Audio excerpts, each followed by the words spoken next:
Nicolas Winding Refn's 2011 hit Drive features one of cinema's most morally ambiguous characters. A man without a name, just called Kid by Bryan Cranston's Shannon and titled Driver on IMDb, Ryan Gosling's character is one steeped in mystery. We know nothing of his past, just little tidbits, and doesn't say much, so why do we root for him?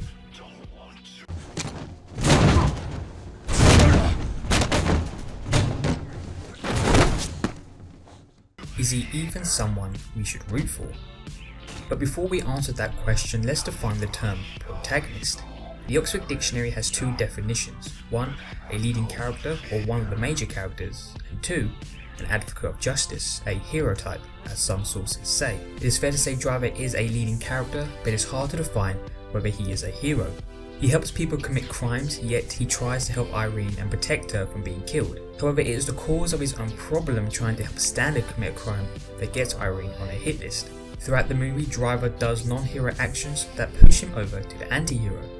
An anti-hero is a character that pushes the boundaries of good and evil, making it hard to distinguish one from another. This is true to Driver. His lack of empathy towards the 5 minutes he gives his clients to do whatever they want pushes us further away to understanding him. You a 5-minute window. Anything happens in that 5 minutes and I'm yours. No matter what. In any situation, we as the audience should not have a connection with him. As the opening sequence suggests, he's cold, mysterious, and has committed a crime. But why do we at the end of the movie cheer for him as he drives away alive? That was good. He had a good time.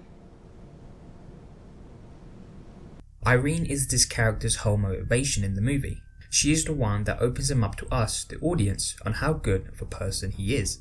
Their relationship is quiet and sweet. Refn understands that we don't need to see them have sex to realize how much he cares for her. Emotions are the biggest way to understand someone, and that's why his smile when she enters the garage is one that opens up a major character personality. Driver isn't cold.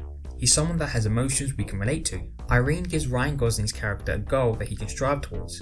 Before she was in the picture, Driver had only one thing he had a passion for, and that was driving. He worked in a garage, drove cars for movies, and was going to be a rally driver. Her introduction was the catalyst for Driver being more relatable, and not someone we view as a criminal. This was represented by the colours Refn uses. In the opening shot, Driver is drenched in blue saturation, suggesting the coldness and isolation of the character. But when with Irene, the colours are warmer and brighter, a clear indication of the effect she has on him. This also brings the audience closer to him because we're not seeing him in a cold background, but instead one that we unconsciously gravitate towards. Sorry about the noise. I was gonna call the cops. Driver at first did not have a motivation. He did his job, lived his life, and doesn't attract attention. But as mentioned, the introduction of Irene becomes an end goal for him. She is his way out of what can be classed as a rut. His desire to protect her is a motivation that drives him into his eventual downfall. The introduction of Standard pops his bubble of reality he longs for, a family or a reason. Helping Standard wasn't about helping him out. It was about helping Irene and protecting her from the thugs who were out to get Standard. In the end, his love for Irene is what motivates his actions, and I believe that if Irene never existed in his life, Driver would not have shown his compassion and he would have thought of Standard as a job and not have gone the extra mile for him.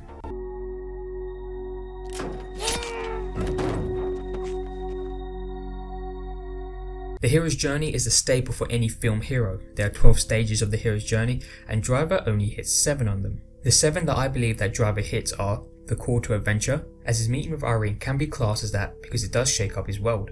Refusal of the call. When Standard arrives home, Driver barely sees Irene, the adventure, and it's only through circumstances does he see her again. Test, allies and enemies. This is when Driver sees Standard bloodied up and understands the trouble he is in. Approach. This is the heist at the pawn shop. The ordeal, and this is the death of Standard. The road back. The Driver is determined to give back the money, thus re-entering that world.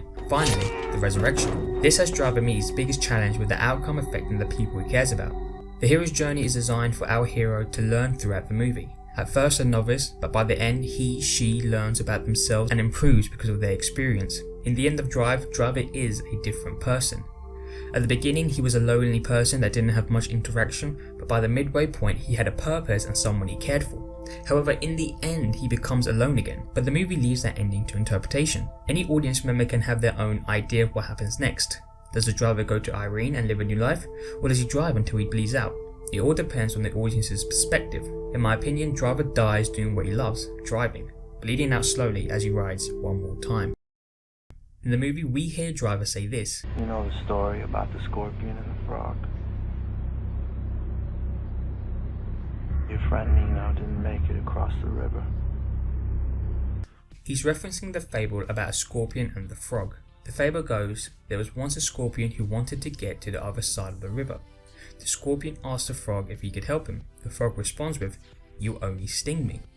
But the scorpion responds with, if he did sting the frog, then both will drown. The frog agrees and helps the scorpion. But halfway through the stream, the scorpion stings the frog. The frog asks why, knowing they'll both drown. And the scorpion responds, "It's my nature." So why is this important to Driver other than he wears a jacket with a scorpion on it? Well, we need to define whether Driver is the scorpion or the frog. In this case, Driver starts off as the frog and turns into the scorpion. It seems from the start that he is the frog, which is shown through him driving criminals around, and it becomes cemented with the failure of the pawn shop heist, as Cook was going to backstab Driver midway through the heist.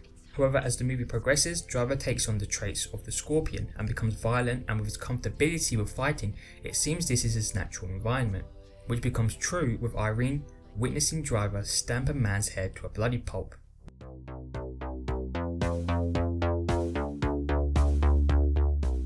Driver is a character that is morally ambiguous. His switch between getaway driver and protector of Irene makes him hard to understand. But this ambiguity makes the character cinema's most interesting. He doesn't bound to a hero archetype nor an anti-hero. Driver is a character that represents the good and bad in humanity.